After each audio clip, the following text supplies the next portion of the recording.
Je m'appelle Céline Audebeau et je suis là pour vous parler de la transidentité sur Oh My Mag. Je vais avoir bientôt 55 ans. J'ai effectué ma transition de homme vers femme très tardivement, à l'âge de 53 ans. Je vis actuellement au Vietnam, à Hanoï, et je dirige une usine de 400 personnes.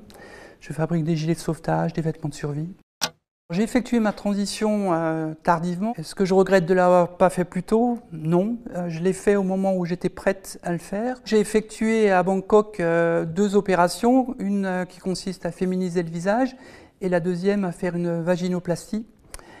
Cette vaginoplastie, une fois effectuée, ce nouveau sexe féminin, il faut l'entretenir en faisant des dilatations quotidiennes à vie.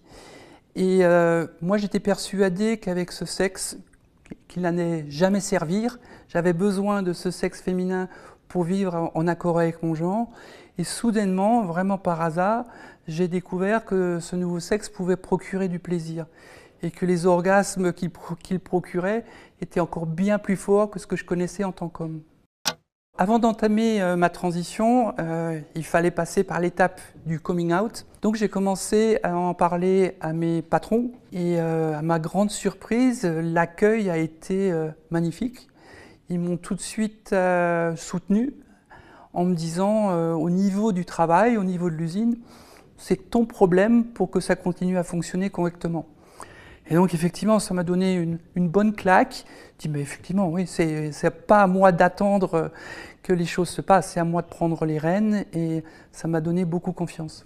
L'étape suivante était d'informer la famille et donc ça a été effectivement un choc. Leur fils, le seul fils qui va devenir une fille, et du jour au lendemain, ils auront 3 filles. Eh bien, même s'ils sont proches des 80 ans, ça s'est très très bien passé. Au début, ma mère a dit « ça sera peut-être difficile de t'appeler Céline », mais c'est venu très très vite. Et ma fille, à 27 ans, l'a également très bien accueillie. Et ce qui est vraiment le plus troublant, c'est qu'aujourd'hui, nous sommes très très proches, alors qu'avant, j'avais très peu de contact avec eux. Alors très curieusement, pendant toute ma vie, j'ai jamais été attirée par les hommes. Et une fois que j'ai eu mon sexe féminin qui procurait du plaisir, j'ai voulu essayer. Et en fin de compte, mon orientation sexuelle a complètement changé.